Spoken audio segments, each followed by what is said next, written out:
Okay. Then there were other things which was related to the equality. Of course, the class size is very important, so that there was attempt to make sure that teachers can allocate their support according to the individual needs, and if the group class size is too big, so too many students, then it is not possible. It means that the size of the class cannot be too big, and then there were also extra resources. For one model which was developed, it was that there was another person working in the classrooms, not a qualified teacher, so that the qualified teacher had the main responsibility, but the other person then helped the teacher in organizing the teaching learning process, and in taking care of the support for those students with the special needs, or when the teacher had to focus very much on the students with learning disabilities or difficulties or weak learning skills, then that person helping could organize meaningful learning activities for other students, so that this made it flexible, and also made it possible that this general aim focusing on the individual needs was possible. Then, of course, there was also then more kind of organized system of special education.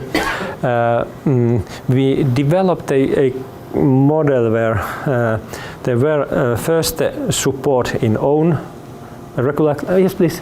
Have you? Sorry, Yes. This is small class size and how many students? So the small class size means in primary level it is about 20-24. In lower secondary level it's a bit more, but that has changed. It has not been a fixed number of. There have been variation, but in average it's about that, and then in lower secondary level then a little bit more, but below 30 was the ideal. So when we compare, for example, you probably have much bigger in cities, but maybe in countryside it's big. But that's the same in many countries, that the class size is bigger than that. So that, of course, it was quite a big investment, and but it was not so big change in the whole system, because Finland is a country which is very large from geographical point of view, and the population is small, so that we have a lot of small villages, and we had the tradition already from the beginning of 20th century that we developed schools practically everywhere where people were living, and there were plenty of schools where there were 2 teachers and maybe altogether 12 students in the whole school in remote areas.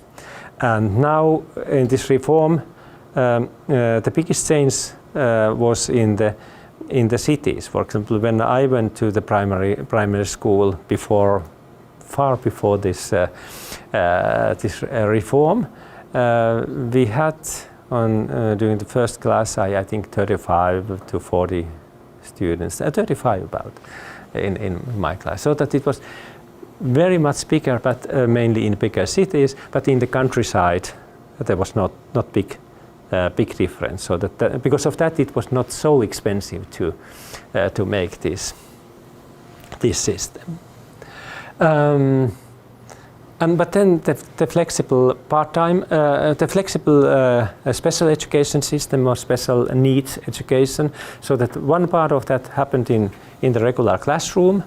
And then the second part was this part-time special education support in a small group, so that if the student had difficulties to learn to read, then the student was during some classes, not in their own classroom, but with a special education teacher in a small group where they systematically diagnosed it, what are the problems in learning to read, and give remedial teaching to support the reading skills.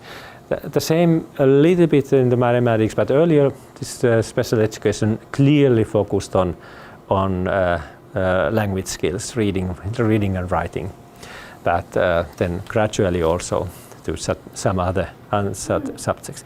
And then for those cases who had serious behavioral problems or then serious disabled children, there were special classes where there were only a very small number of students, and then specialized teachers supporting them, and even there were some separate schools, for example, for blind students and so on. But okay, this all even the special education, because there was the idea of this flexibility that students, if they get effective special education, they can return back to the normal classroom. This was a very strong ideology in developing this special education, because special education, particularly this when it's a separate special education class, can be seen as a labeling process. That it's a kind of negative label, that or stigmatizing process, but there was very strong attempts to avoid that with this flexibility idea.